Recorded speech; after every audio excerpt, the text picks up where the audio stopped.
Keep the Acid Horizon podcast ad-free by subscribing to our Patreon. Everywhere, the totalitarian machine is in search of proper structures. That is, structures capable of adapting desire to the profit economy. We must abandon once and for all the quick and easy formula. Fascism will not make it again. Fascism has already made it, and it continues to make it. It passes through the tightest mesh. It is in constant evolution to the extent that it shares in micro-political economy of desire, itself inseparable from the evolution of productive forces. Fascism seems to come from inside the house, but finds its energy right at the heart of everyone's desire. Welcome to Acid Horizon, the Theory Podcast, and welcome back to another one of this year's more or less monthly installments of our series on fascism, or fascisms, and the various ways the infamous ideology continues to manifest, splinter, transform in our modern milieu. Today, we are taking a closer look at Félix Guattari's essay titled, variously, Everybody Wants to be a Fascist, or The Micropolitics of Fascism, which is available online at the link in the show notes or can be found in Semiotext compilation of Guattari's texts and essays from 1972 to 1977 entitled Chaosophy. And we're going to take a look at what Guattari is trying to do with the concept of microfascism, first as a mode of analysis which contests other dominant forms of political analysis, including a form of Marxist analysis of revolutionary desire prevalent in his time.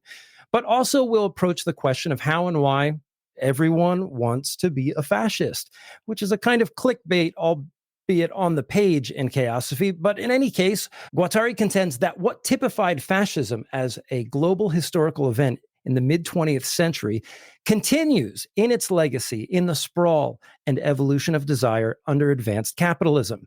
Not always as a macropolitics, but as a set of tendencies in our individual interactions or the formation of smaller social groupings. And to be sure, this is not a simple question of quantifying the Hitler particles of your enemies, but understanding how social dynamics under capitalism and within forms of sovereignty either elicit or utilize fragments of fascist ideals.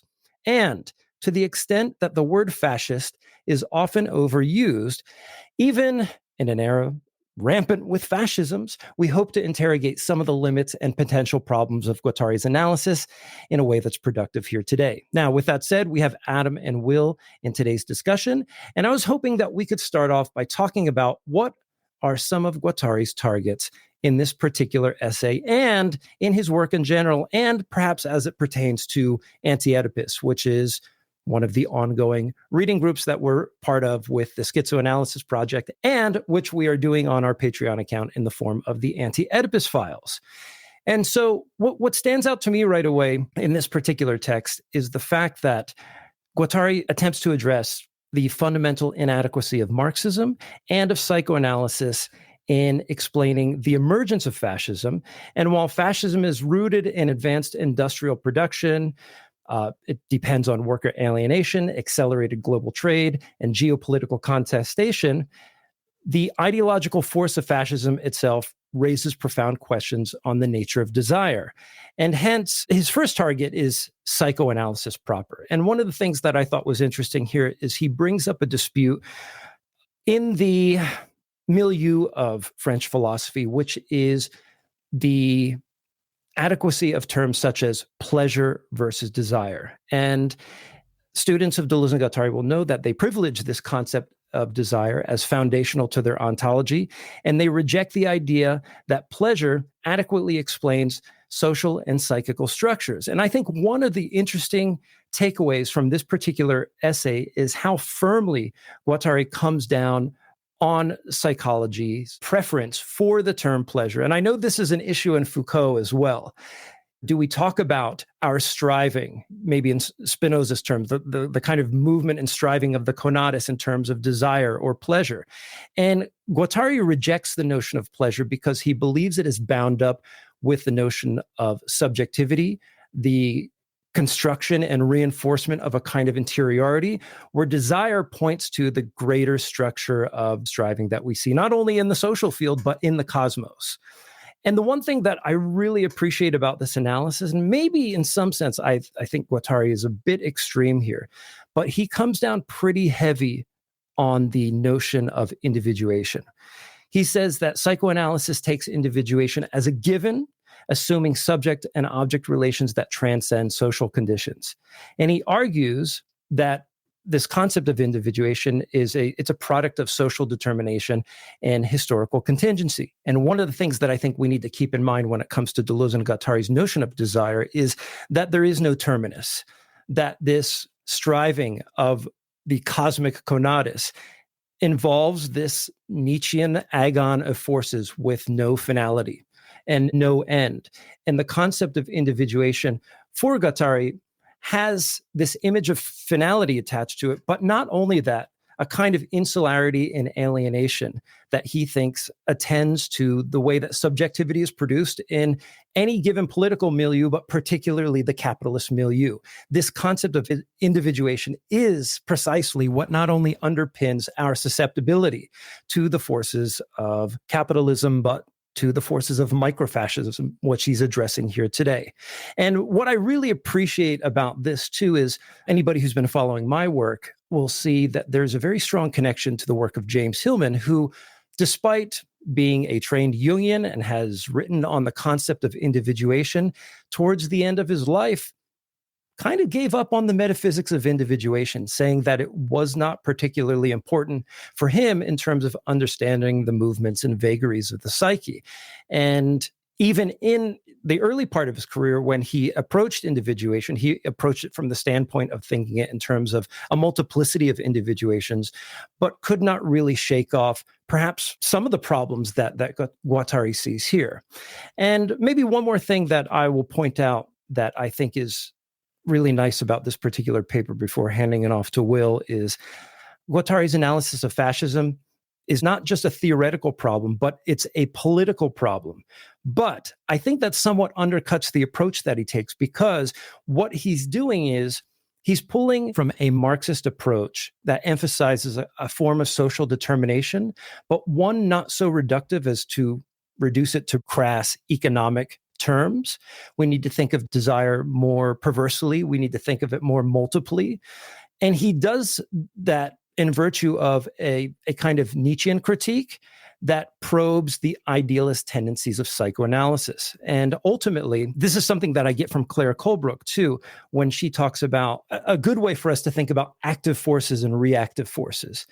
When we think about active forces from the standpoint of the philosopher and the construction of a new paradigm, it's our tendency or our capacity to select for something that lies outside already existing paradigms, which is certainly part of Guattari's approach here.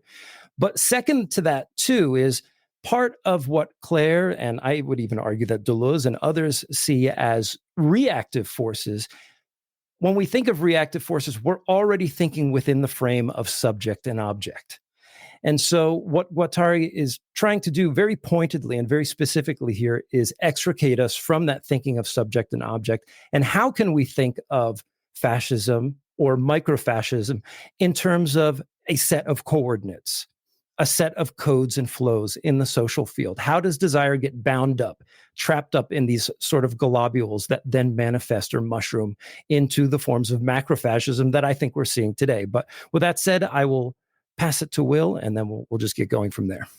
I think one of the things that Guattari does here I'm not going to jump in directly into the Lacanian battle that he steps into on the question of desire and pleasure, because while that is something that's in Foucault's work, it doesn't really come up against the Deleuze-Guattarian armature and webbing until really deep into 1976. The Guattari's talking about something very firmly embedded within the psychoanalytic tradition, which is the question of realization in pleasure. And what I want to sort of point out is that what Guattari's doing here is, I think, providing the necessary addition to anti-Oedipus that needed to be had at the level of individuation, where you never really get anti-Oedipus laid out in such a crystallized and simple manner. And you get it here in one sentence in the Chaosophy book at page 155, which is this: a machine of desire encounters forms of individuation that is of alienation. Neither desire nor in its repression is an ideal formation. There is no desire in itself, no repression in itself. The abstract objective of a successful castration partakes in the worst reactionary mystifications.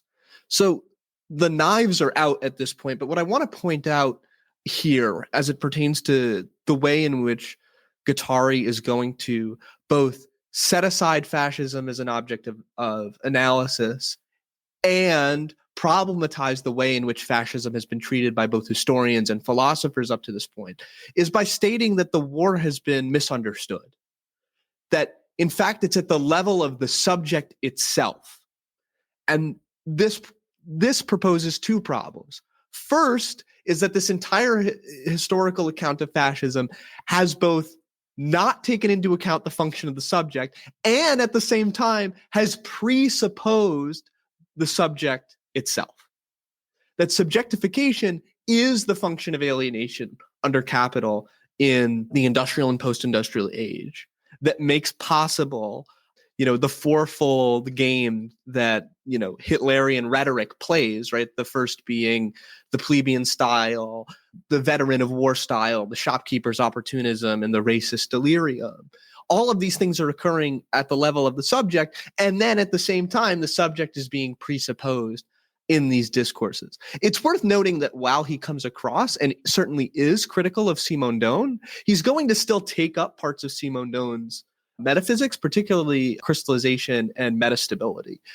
What I think is really occurring here is an attempt to articulate an understanding of desire that is stripped from the games and limitations of representation that psychoanalysis imposed from the top down. And it's not just that. That imposition is not the only thing that Guattari is struggling against. He's also struggling against a resistance to totality that has been overrepresented by a sort of Marxist opposition to totality, right? That standard Frankfurt School. There is no totality. There is the false totality.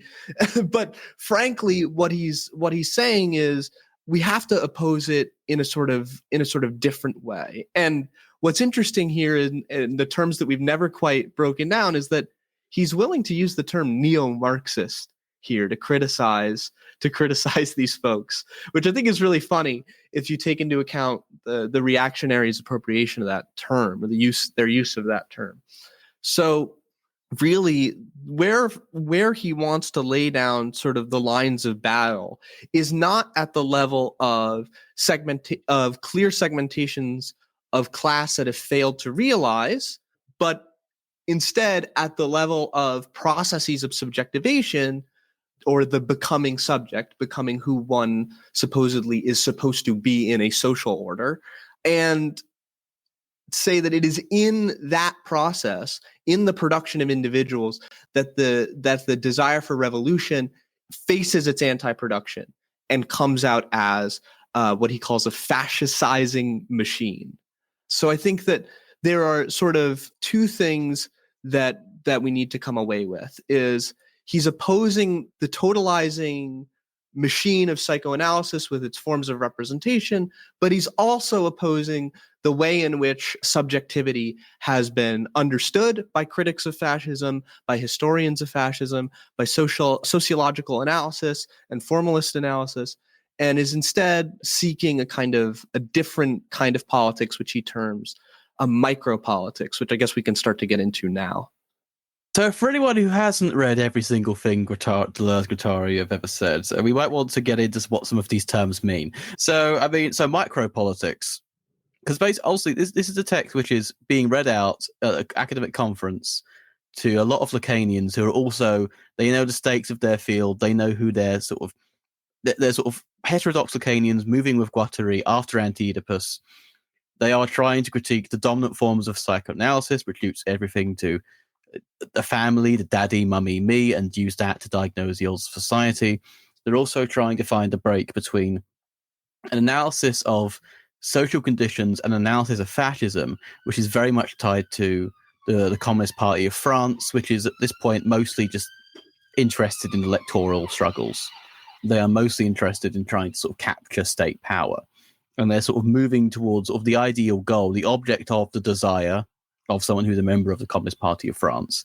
It's this idea of making the communist state, of building communism and taking it over in a relatively parliamentary kind of fashion, in a way getting voted in, but with a soft kind of hegemony of some unions that might, I don't know, throw some strikes into the mix if they don't get their demands. And in terms of thinking about micro-politics here, I mean, I think if we're thinking of micro as opposed to the macro, in terms of the macro, speaking of society as a whole and the general tendency of society as a whole, of the economic forces of society as a whole, what Guattari is trying to do here is try to bring back something that doesn't leave it all to great historical tendencies and huge, big macro analyses, and in a way finding ways to complicate them without simply falling back into their opposites. So when he talks about Hitler, he doesn't talk about Hitler in the sense that Hitler is an individual who, in a way, has he's a real historical individual in the sense that some people might say there are, like a great man figure of history, but rather that Hitler presents us as a kind of node in which various different intersections of various kinds of social desires and interpersonal kinds of desires can coalesce into a central point. I mean, we can see this with Trump as well. A general coalition of various desires sort of hit back at the management of society as opposed to the owners of it. It's a desire to basically tell your boss to fuck off, and if you burn the place down, god damn it, at least we're doing it for us. Something that makes the pain bearable, because at least it's hurting the enemy. A sort of desire to feel one's nationality being represented back to you, because even though you may own everything, you're not you're not popular. You might not be on the TV. You might not be the center of the imagination of representative democracy. And part of the desire named Trump is a desire to reassert oneself and rebalance it in that favor. And I think the method here of analysis, I mean, it's interesting that what Guattari is proposing here is going deep into the individual levels, because he thinks that there's definitely a Marxist impulse to this, insofar as he wants to be a materialist psychiatrist. Now, what does it mean to be a materialist psychiatrist? I think it really, to some extent, or at least is rooted in the Marxist critique that, think about the Communist Manifesto. In that they say all ruling ideas are the ideas of the ruling class. All of the predominant ideas are the ideas of the ruling class. Now, in a way, Guattari is going to expand this a little bit by saying, okay, then why not the fantasies of the ruling class? Why are not the predominant fantasies the fantasies of the ruling class? Predominant desires the desires of the ruling class. And whilst he's not going to restrict it purely to that macro basis, he's going to show that how many different practices, both in our lives and in a way, the practices which define institutions, and institutions could be quite broad here. I mean, for example, Kant says that promising is an institution, and it's nonetheless a practice between individuals, but not necessarily mediated by a third, brick and mortar term here. And so, I don't know, I find this piece a bit, it's very compressed. I understand what it's trying to do. In terms of the idea of, the transcendent, what he calls the transcendental object here, or the transcendent object, sorry, not the transcendental, very different. The transcendent object that certain Marxist parties have of, if we just get the state, it will all make sense. And therefore, anything we do in pursuit of the transcendent object is fine. We can ignore, struggles in against colonialism, as the PCF famously did with Algeria, to be honest, or didn't really help as much as they could have. They can ignore women's struggles. They can all focus it into the macro struggle of the working class as a whole, and in a way sort of subsume or subvert any differences to the function of achieving that transcendent object. Now, Guattari is going to say that this is wrong, because ultimately this transcendent object, in a way, isn't really materialist. It doesn't really focus on the immediate diversity of struggles that are going on at the time. And he thinks that ultimately you should aim to sort of conjoin various objectives rather than making the unity of all of our struggles. Like, the unity of all our struggles can't just be a transcendent object over there somewhere, the communist state. It has to be not a unity, but a multiplicity of different struggles, different objectives, which can form a coalition together. If anything, it feels a little bit like a Trotskyist popular front of sort of anti-fascist desire here, but in the micro level, trying to tackle it in the same way as other people did, the situationists, for example, the idea of everyday life. The question I would have for Guattari is, okay, we shouldn't focus struggles towards a transcendent object, but what about a transcendental object instead. What about the conditions of possibility for these diversity of struggles? What if the condition of possibility of this multiplicity of struggles isn't itself a multiplicity? What if it is the division of private property, the transcendental splits that capital puts in between your ability to reproduce yourself, eat, sleep, live, reproduce your family, reproduce those around you, your community you have, and that split is precisely put in there. You are divided.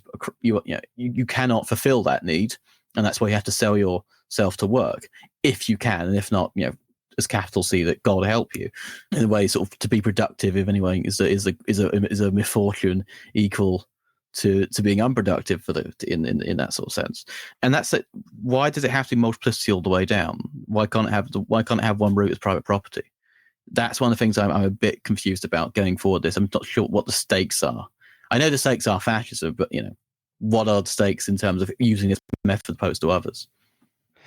Yeah, that's a good question. I would say my knee-jerk response to that is there comes a point at which it might be in our best interest to set aside our metaphysical musings and put our ear to the ground in terms of the real political struggle. And I understand that even saying that entails the risk of not thinking, which I think is really important from a revolutionary standpoint, is opening that space.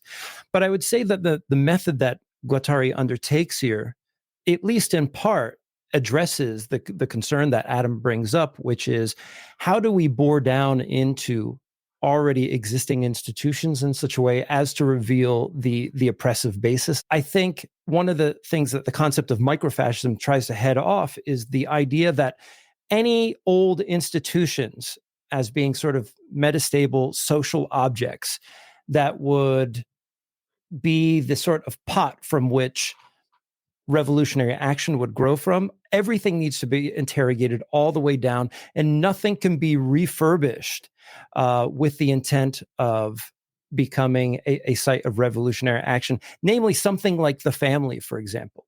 To see the family as a construct of the forces of capital, of the growth and expansion of the commodity form over time, and the formation of the nuclear family as a particular transcendent social object. The task of schizoanalysis is not only to generate the kinds of questions that would allow us to bore right down to the bedrock of those institutions and reveal their illusory nature in some cases, like the immutable structure of the family, for example, being one of those. But also, one of the secondary tasks of schizoanalysis would be something like, how is it within a community of political actors, a revolutionary subject group, as Guattari might say, can we foster the ability to listen to various kinds of desire, things not yet enunciated, struggles and concerns that have been suppressed by particular ideas and concepts, and whose impact or resonance can only be felt in susurrations beneath those ideas. And that once we start asking these questions, we can then elicit those concerns, those enunciations in a way that they can be addressed by the group. All of that sounds relatively abstract, but on the ground, what does it look like? Well, it looks like the development of feminist concerns in the 20th century, not only in terms of suffrage, but oppression in the workplace, the extrication of second wave feminism from the idea that we need to occupy or inhabit masculine power, that we need to seize that for ourselves, and not seeing that mode of masculinity perhaps as being inherently oppressive in and of itself. I think those are all important moves to make within this. But anyway. Well, there's a quote from page 158 in Chaosophy, it might help. I mean, here's a quote. A micropolitics of desire would no longer present itself as representing the masses and as interpreting their struggles, which does not mean it would condemn, a priori, all party action, all idea of party line, of program, or even of centralism. But it would endeavor to locate and relativize this party action in terms of an analytic micropolitics, which at every turn would stand in opposition to the Manichaean dualism which that presently contaminates the revolutionary movements.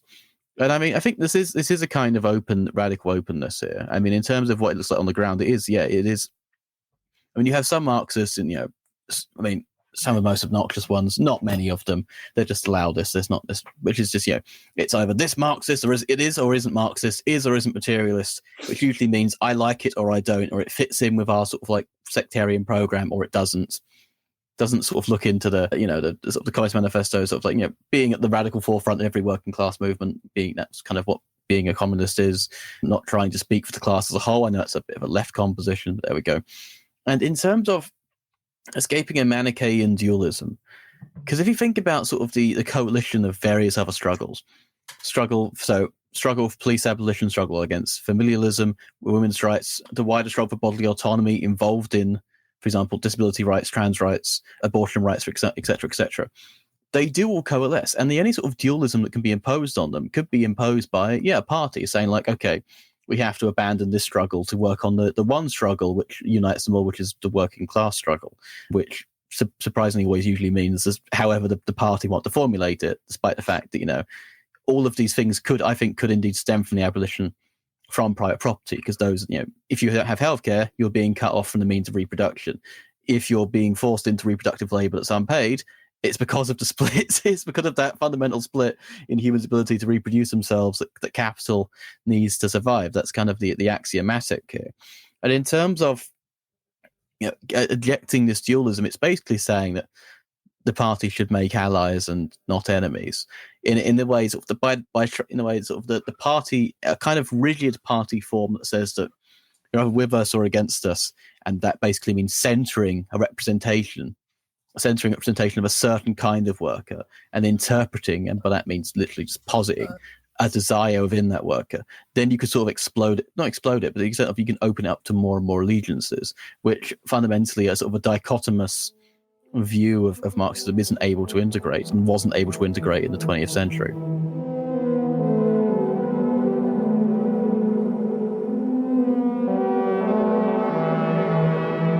Hey everyone, this is Craig, and this is the spot in the podcast where ads would normally go, but Acid Horizon does not want to use outside advertisers to support our endeavor. So why don't you subscribe to our Patreon account? In fact, beginning this month on February 16th, 2025, we will start our newest reading group, which is Hegel's Phenomenology of Spirit, led by our own Adam C. Jones. If you want more of Deleuze and Guattari, hop into our already ongoing The Anti-Oedipus Files reading group. We are just getting started. Our goal as a podcast has been to bring thoughtful discussion and philosophy to as many ears as possible, and do so in a way that allows us to keep it going. And one way that you can help us ensure that we continue our mission is by subscribing to our Patreon and joining our reading groups for only $5 a month. Adam is a recent PhD graduate. I have multiple graduate degrees in philosophy and education, and Will is on his way to earning his PhD as well. So please come study with us. In fact, if you want to have a more intensive study experience, check out the new Luminary Patreon tier on our Patreon account. Or you can take one of the multiple classes with Acid Horizon at the new Center for Social Research coming this summer. Currently, you can register for the class Creativity and Intoxication, led by our own Adam C. Jones. So navigate to the show notes, subscribe to our Patreon, and check out Adam's class at the new center. All right, let's get back to the discussion.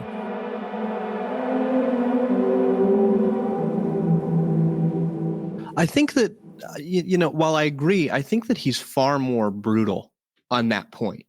Like his point is, who fucking cares if it's Marxist or not? He literally points out, he says, a military machine as such crystallizes fascist desire no matter what political regime they may be. And this is the point of univocity. The univocity has to remain unrepresentable. That's why it's so, that's why this kind of speech is supposed to be, uninterpretable to the Lacanian or to the party Marxist. It's like, it actually doesn't matter if, say, all of these things can coalesce. It's the fact that they emerge in the same place. The party in the joyous sense of the term, as in like we're partying, is the place where these things take place, right? It's the fact that FAR and the women's lib group and the handicapped villains, and all of these other groups are emerging in the 70s and opposing commodity modernity, opposing the various regimes, whether they be, Carlo Lonzi in Italy alongside the workerists, alongside the conventional Marxists, alongside the Maoists, alongside the Black Bloc anarchists, alongside the do-nothing anarchists in Germany. All of these different groups, all manifesting in the same kind of affirmation that mirrors, in a dangerous way, the scattered nature of fascism. What's fascinating is he's drawing kind of a line down the middle where he says, here are all of these scattered desires for revolution, and then here are all these scattered fascisms. And unfortunately, in our age, they're equally unrepresentable. The only difference is, on the side of liberation, the possibility of tearing at the political fabric of the modern is more available to them than it is to the fascists, because the fascist needs that crystallization, whereas all of these diffuse movements don't, because by their very utterance that remains kind of unsaid, they still make that demand, whereas fascism needs the crystallization in order to it needs the Hitler in order to make the Hitlerism possible. Yeah, and I would say one of the things that Guattari points out, and I don't think it's elaborated enough in this particular essay, is the role of the third term, which could be the Führer figure, it could be the party itself, and it could be the state. And insofar as a traditional leftist organization does not address the true libidinal investments of the masses, it needs to impose one of those forms of mediation. And what happens is that repression then gets turned into a kind of surplus that's channeled up into the power of the party for itself, the state for itself, the Führer for itself. And this is how he says a leftist organization can turn into a fascist one. I mean, it's that basic. Mussolini turned to his comrades and said, Bordiga, read Bordiga at some point. These things are real. They have a historical, reality. The movement from party socialism to fascism is a historical tendency. Mussolini was a narco-syndicalist. I should probably clarify that. No, he was, before he was a fascist. That was he was a Hegelian, ultimately. Well, he was in conversation with Gramsci. He turned to Gramsci and he was like, read Bordiga. So these motions in history are real. Like, the party does become a sort of point of problem, but it's only by this third transcendent term, which is the state, which I'm sure Craig can elaborate on. I mean, what else is there to elaborate, ultimately? I think this is what he's trying to escape. To be honest, I think this essay on its own leaves us somewhat wanting. And it should point us to Anti-Oedipus, I think, which, takes on these issues in a much more rigorous and detailed way. But it's a question then of how these mechanisms of totalitarian control, in the absence of a traditional kind of fascism, then fracture and get shot out and sprawled through various coordinates within the social field. How is it, for example, that a micro-fascism operates in education? How does it operate within the family, within media, and other semiotic machines? And I don't know, we could multiply examples infinitely, I think, within this episode. But there's a couple that I think are worth flagging up, which is, if somebody walks up to you on the street and then asks you, what is an example or an instance of micro-fascism? I think first we have to address the risk of the mode of judgment by which we judge something to be fascist or not fascist can fall victim to the same kind of Manichaean determination that we're trying to fend off here. So I think, in order for us to be precise and to be nuanced in our discussion of this, we need to be precise and nuanced. But, something like the way these days that people surveil each other from their phones. I just think of the scenes, for example, where somebody through the seat of their American Airlines flight to Atlanta will film somebody texting their girlfriend and they're married or something like that. And then they will put that online, or they'll film somebody doing something else. And then that gets consumed as a kind of entertainment and becomes the object of a kind of judgment. And despite the fact that what the person who's being filmed is doing might be utterly heinous, it's created a mechanism in our society of a kind of collective reporting of each other, and it creates a kind of log and commentary. And that I see as being somewhat connected to what Guattari is talking about here, especially as we go on to talk about things like the control society. We don't need to have, the traditional juridical mechanisms of judgment to suffer the judgment of other people in the social field. I mean, we've only given an example of micro-fascism. I mean, I don't know if anyone saw recently there was a mod for Fallout New Vegas, and one of the developers wasn't providing updates on time for the modding community. So some of the modding community reported him to ICE. I mean, if you want to talk about micro-fascism as a set of, activities of of just a general cultural affect of hatred for everyday life and how it's invested in individual desires even before it gets up to institutions. I mean, microfascism is already suffused in the way that people treat service workers. I mean, one of the things I think is interesting is how sort of insofar as we're being our interactions with service workers is ever more mediated through apps and self-checkout kiosks where you can order your McDonald's or something. Don't go to McDonald's as a boycott on, but you can order your McDonald's from like an iPad or something. And you what happens when your computer, and you don't understand a computer, what happens if it stops giving what you want? You get angry at your computer, and essentially you're going to treat people more like a computer because there's absolutely more alienation or more externalization between the two. And in terms of like general microfascism, I mean, I think a good example of microfascism is being a fucking job's worth, that delighting in the cruelty that your position as a wage worker might give you. I mean, it's not always micro-fascist because sometimes whatever customer's being a fucking cunt, they might be the one being a micro-fascist. Usually they are. If anyone who's worked with customers knows this, it is really hard not to do a micro Mangione. Fuck it, let's call it that. And in terms of the way which micro-fascism ends up being diffused, I mean, that's the question here: is does Guattari? I mean, is there a Guattarian definition? Is always difficult. I'm not saying this as a sort of a got to get to Guattari because, as Umberto Eco shows, it's very difficult to give a definition of fascism. But one of the things I've noticed with this sort of particular style of addressing fascism is it tries to not to look. It takes a fundamentally materialist outlook that before fascism is a theory written by Mussolini's essay The Doctrine of Fascism, which was really written by the Hegelian fascist Giovanni Gentile. Before you get to the theory of fascism, or fascism as an idea that is for itself, something to fight for, it is first a practice. And for Guattari specifically, it is also a technology, a set of machineries. At one point he says, we could go very far back, but I'm going to go back to the Spanish Inquisition. The system of tortures, the anti-Semitic murders of the Spanish Inquisition, the auto de fe, and then the burning of people at stakes, and the way people were sending their neighbors off to, essentially the Catholic Gestapo at that point.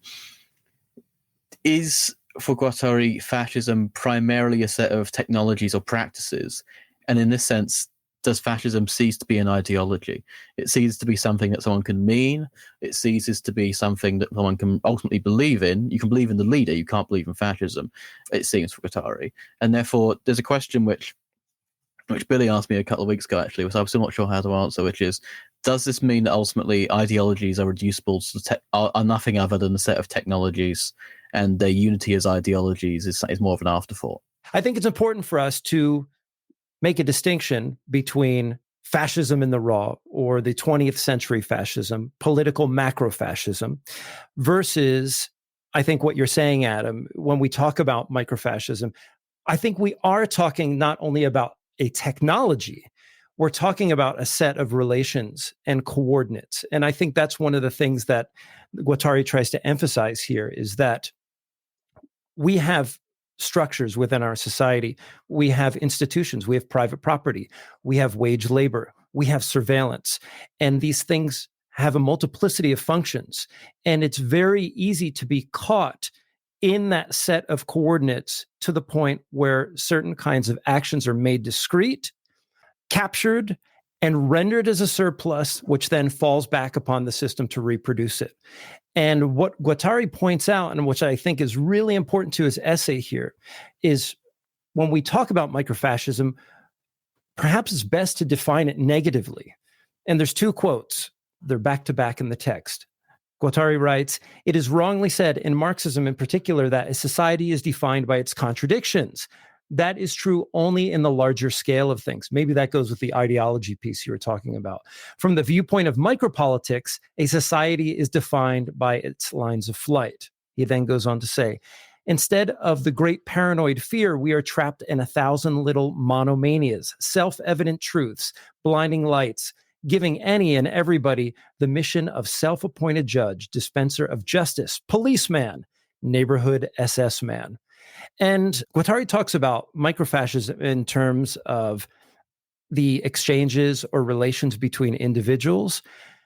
I don't think there's any reason why we can't go right to ourselves as a singular individual, as the perpetrator of our own microfascism on ourselves by this definition. Because part of, or at least one of the monomanias of today is, for example, our use of social media, the use of self-report, perhaps the remorse of things like oversharing, and the kind of judgment that we impose upon ourselves for the kinds of actions that we take on social media as well. And all of that then is compounded into, folds back into the grander surveillance apparatus that is social media. So insofar as we are willing to contribute something to the apparatus that we are able to make discrete, we could be partaking in a kind of microfascism, and at least to question, like just at the individual or personal level, something that I am willing to withhold, to not make transparent,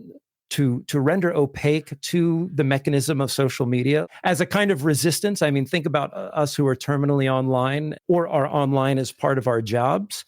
One of the things that I find hard to do sometimes is to disentangle myself from that, because so much of our quote unquote communication happens through that as a medium. And there's a kind of tacit imperiousness to the social media apparatus to tell about oneself, to share in certain ways.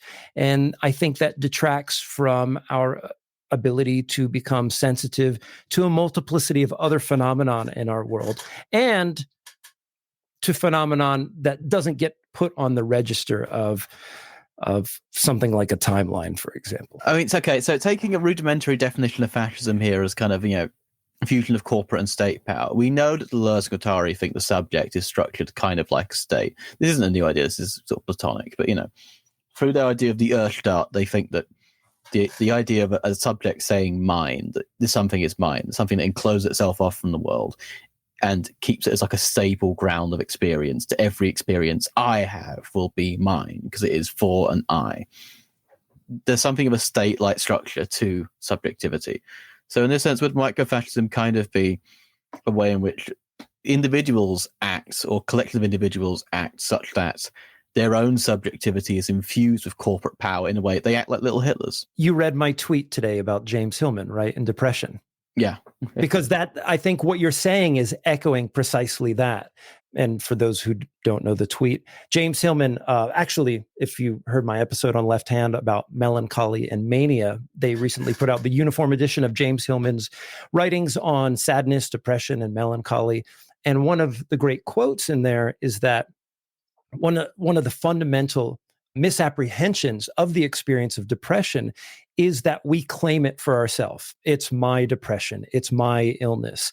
These are my problems, and so forth. And that in and of itself is a function of, or I mean, in some ways emulates, as Adam was saying, this kind of corporatist mentality towards the seizure of an experience. We need to add that to our record of things that we've experienced. That is part of my property. I identify with that. That's who I am. And Hillman argues that until we see the experience of depression as collective, and he even evacuates this term depression and says melancholy. When we see the world as melancholic, when we see and experience the grief in terms of its collective dimension, it's at that point that we can grow with and beyond it, or with each other, and maybe even extricate ourselves from the suffering a little bit. But Adam, I didn't want to cut you off, but I thought that was important. No, I just wanted to summarize that. Yeah, is microfascism essentially acting as if one is, in a way, a whole capitalist state unto oneself, such that one can treat workers as if one is their boss when one is really a customer, or if one can treat oneself as a border agent in every day. I mean, I'm guessing it's very close to what later on be called the theory of Bloom from people like Tikkun, I guess. In a certain sense, we have to stop talking about the macropolitics of Hitlerianism and start being serious about human capital as the basis of social, of what we deem the social. Like we still have this like annoyingly Trotskyist understanding of fascism versus the party, which first of all is the inflated ego of Marxists everywhere who still believe that they determine the course of history in a way that they haven't since 1917. Really, like there was 1917 and then. But there is kind of this necessity to take seriously the capitalists of the 1970s and 80s who tried to reimagine the function of not just labor, but the laborer. And, there's that wonderful line in Benjamin's Arcades project that I always return to whenever I read texts by Guattari with a little grin on my face. Benjamin writes, the uncovering of mechanical aspects of the organism is a persistent tendency of the sadist. One can say that the sadist is bent on replacing the human organism with the image of machinery, saw it as the offspring of an age that was enraptured by automations. I think that in a certain sense, this is a different kind of automation, where the image of the laborer replaces the exchange of labor, where the image of the laborer becomes a form of capital in itself. Micro work is a part of this, which I think we've all done for pennies on the dollar, clicking things for advert companies, right? When we're all too broke to pay our electric bills, or like Uber Eats and shit like that, where we're miserable doing it, but then when we're pushed to tip, we're like, do you really deserve 25% for driving through slush and deadly conditions to get me my fucking Taco Bell at 1 a.m? Like treatlerism, this idea that like the great limit of communism is that I want my treats, can only really be understood by its other great enemy, which is the participation, the recognition of oneself as a laborer, right? It's like, I worked really hard today, so fuck you. I drove for UPS, so fuck you, Uber driver. Or I worked in my little office, so fuck you, Postmates guy. Treatlerism, or I want my treats, or whatever this is only possible on the other hand with a kind of participation in one's own subjugation. And this one-sided attack on like the guy who, presses the order button on Uber or whatever the fuck is really the shameful one-sided attack is really just the empty husk of a class war that's remained defeated for almost 2 centuries now. So I think that what Guattari is calling for is to understand that fascism can't be treated as a macro political presentation, and it's alongside the analysis that we get in like Foucault later, that it's completely contemporaneous with liberalism. Like he's already uttering these things 4 or 5 years before Foucault gets to them in the Japan lecture, but he's not going nearly as far because he's far more interested in understanding a new kind of way of breaking down the political subject that doesn't end with subjectivation as the be-all, end-all of liberation, but in fact subjectivation is the very process that makes an alienation possible. And in the age of the conditions of the working class of England, you could say that what divides the workers united them. In the age of the total alienation of commodity modernity, what divides us is truly what divides us and must be, set aside. That the enunciation of oneself as a worker is not in itself revolutionary, that the enunciation of oneself as a part of the vanguard is in fact somewhat fascistic and not revolutionary. The perpetual desire to to subjectivate oneself before the light of power is in fact one of its tricks, when in reality the opacity of the contemporary is what needs to be sought out. And it's that possibility for opacity, or what Deleuze and Guattari will call becoming imperceptible, which isn't, hiding under your desk, but in fact a kind of refusal to concede to the present while still playing the role of Bloom, right? The Bloom-esque figure who has his little Uber Eats app and shit, playing the role of Bloom in this perpetual negation at the same time, while always seeking a way out. And of course, that seeking a way out is going to be a really important part of the Anti-Oedipus files when you guys get to Jackson, because he really is the unifying figure of flight for Foucault, for Deleuze, for Suissou, and for everybody who worked at the GIP. That really was the assassination of Jackson was really this unifying moment. But yeah, I think that part of it has to be a refusal of this one-sided assault on treatlerism, where one refuses to also say, oh, and by the way, I'm also here too. One has to accept one's position and medio before one starts to swim out of the pool. You have to recognize that you're in it. Well, I think one of the things that you're brushing up against there too, it pertains to the issue with choosing the word fascism on the other side of micro, because I think by taking this heavily loaded term, which, to Guattari's credit, is probably the right term at the end of the day, it just unfortunately also has the function of triggering all the antagonisms and connotations that terminate our thinking about what Guattari is trying to do in terms of the micro aspect of things. We say fascism, but like Adam had pointed out, it's not about ideologies. It's about a technology. And like I said, it's about the set of coordinates or a kind of character of social relations that take place that make it hard to see past some of the more transparent structures, the nomenclature, what we call things, even the words Marxist, communist, fascist, and so forth. They populate as a kind of semiotic crust that in some cases does not allow us to see the true nature of revolutionary desire. Like, what is not being heard? What is the act of resistance that can be articulated in spite of these terms, in spite of our characterization of things? To see that sometimes the labels that we create for ourselves and the alliances that we make under particular banners sometimes obscure the revolutionary potential that we harbor in ourselves as a collective.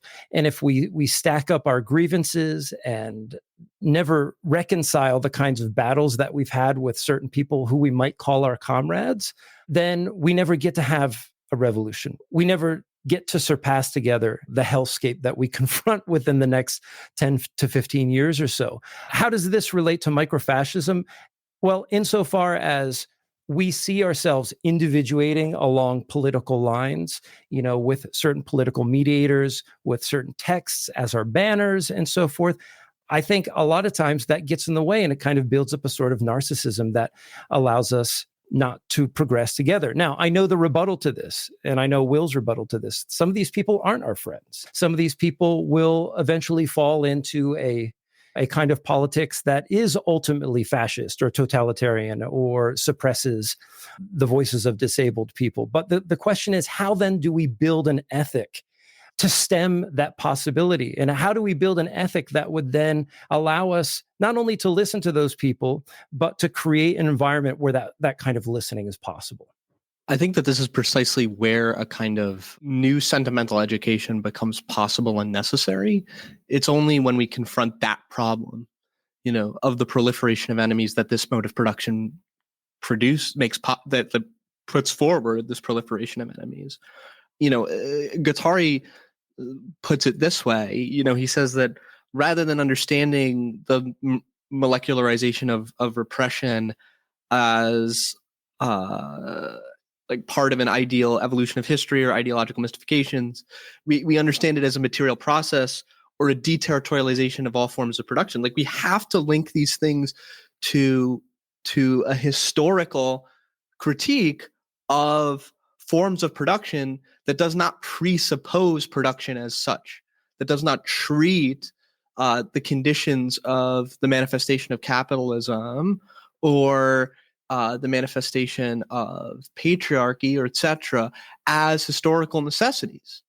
I think that part of it comes down to reforming what we mean by contingency. Like, it's going to take a real historical critique to make this possible, at least at the level of discourse. Now, when it comes to how we treat, movements that arise on the ground, it's actually going to take a quieting of individuals who say, like, this is adventurism, or where is the party, so on and so forth. Like, these moments of ephemeral revolt with their remarkable symbology that retain a certain power to this day, like the George Floyd rebellions, can't just simply be treated as remarkable failures that we must lament and solve the problems of, and so on.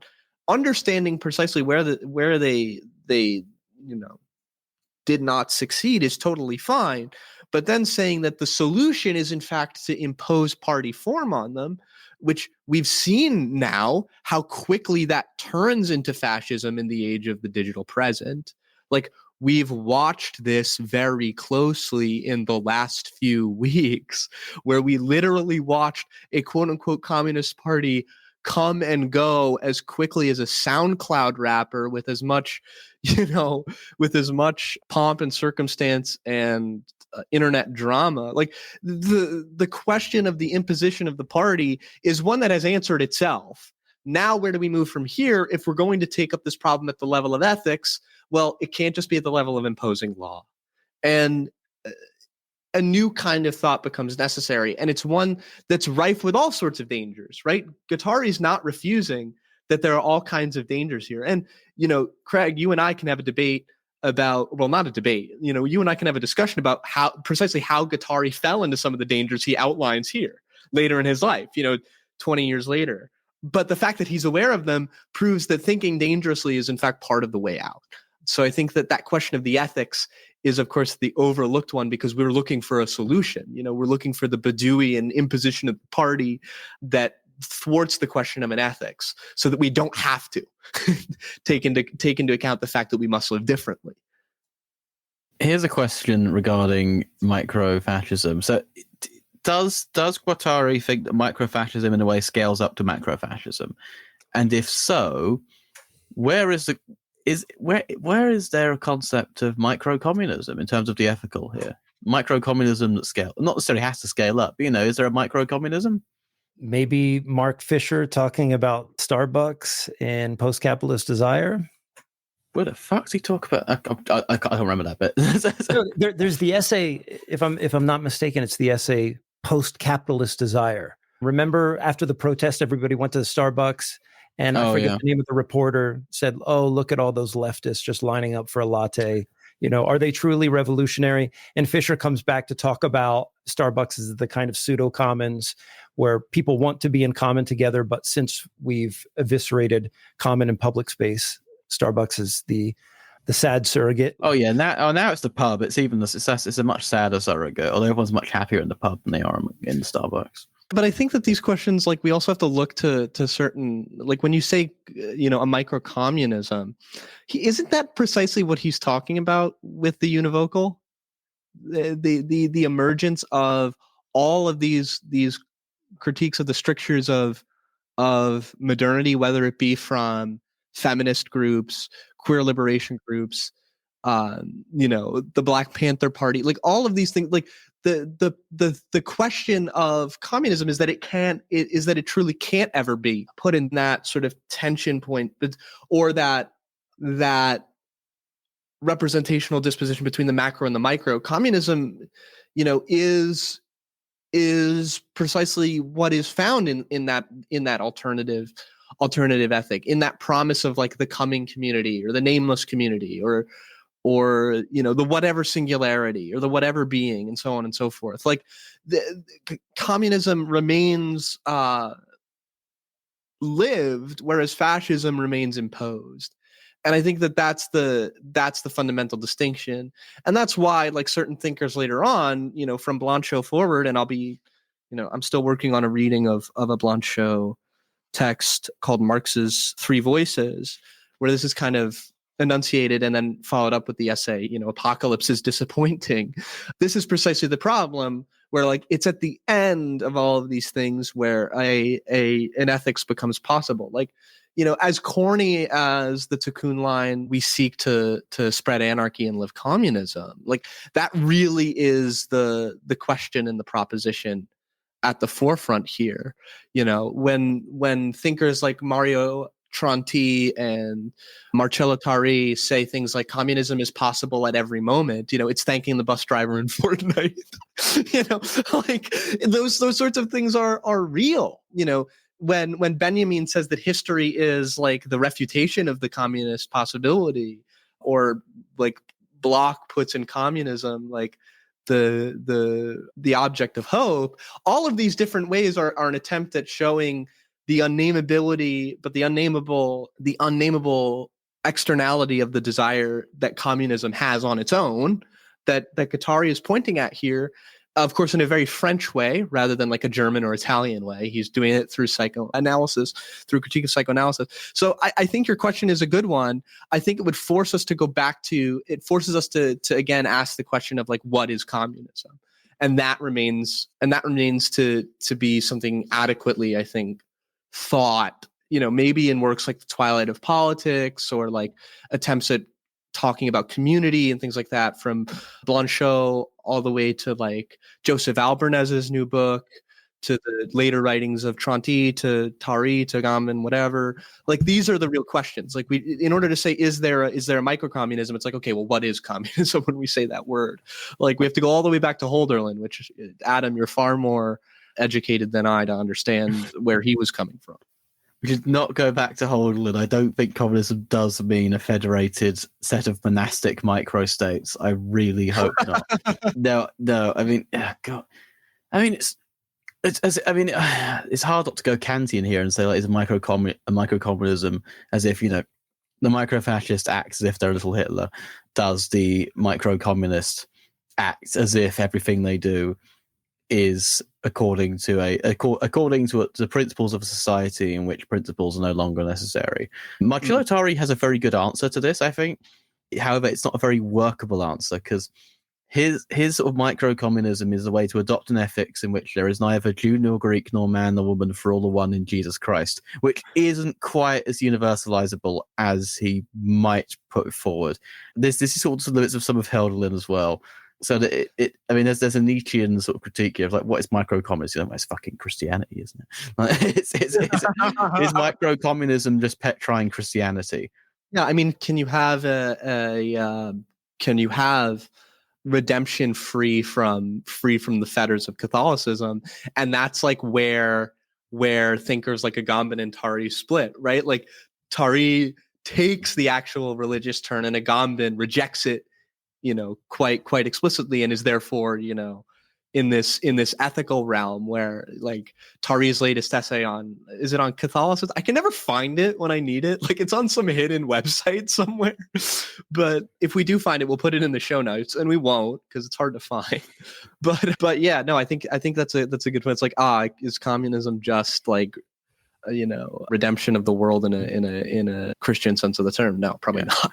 Yeah, which Christianity does not have a monopoly on. We definitely say, I mean, Tikkun Olam is an idea which way precedes any kind of Christian soteriology. Oh yes, you don't have to be a Christian to be a communist, but if you're asking Marcello Tari, apparently it helps. I don't fully agree with that, but. I think that closing on the question of, like, okay, we have this conception of microfascism. What would be the answer? Is the answer, molecular revolt and molecular revolution? That is sort of the question that's imposed upon us by this essay. Okay, we've abandoned all the strictures of psychoanalysis. We've abandoned the givenness of the subject. We've abandoned the givenness of processes of subjectivation. Now we have the open practice of ethics and the open practice of schizoanalysis. This leaves us open to all sorts of threats, right? Schizoanalysis isn't a solution to the problems, right? You can deterritorialize too fast. You can deterritorialize and reterritorialize in a fascistic way. Nick Land is evidence of this, right? I think that in a certain sense, what is there is precisely what Adam is asking, at the point of establishing that, okay, so we all agree that capitalist relations of production are not at the scale of easily understood social groupings. Fine. Where are they? And we have to find the modes of resistance that are inherent in the modes of subjection. And I think that takes a new kind of, that's going to demand a new kind of archaeology and a new kind of party. And I think that's where Guattari leaves us, is like the party is dead, long live the party, Party prime. Yeah, long live the party is dead, long live the party. And I think that's kind of where Guattari leaves us.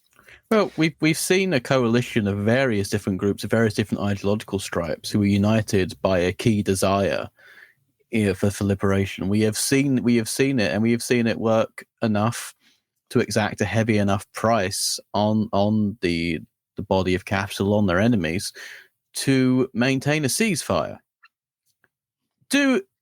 Look, Hamas and like PIJ and the Popular Front of Liberation of Palestine do not have the same reading lists.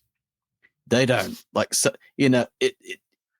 And they have brought together a coalition of forces and maintain an incredibly strong production line of their own weaponries to defeat their enemies. And again, they've exacted such a heavy price on the imperialist genocidal aggressor that they've been forced into a ceasefire. Not because Trump picked up the phone. For God's sake, people, stop giving these people more credit than they're due. This is a fucking good example of a multiplicity of struggles. Not so much united, but university, because university in the literal sense are speaking with one voice, which is free Palestine from to the sea. You people can go fuck off and die. We're not leaving this land, and we're not falling for that again. That is a good fucking example, and it's an example that, whilst we may not be allowed to look at it, it's there.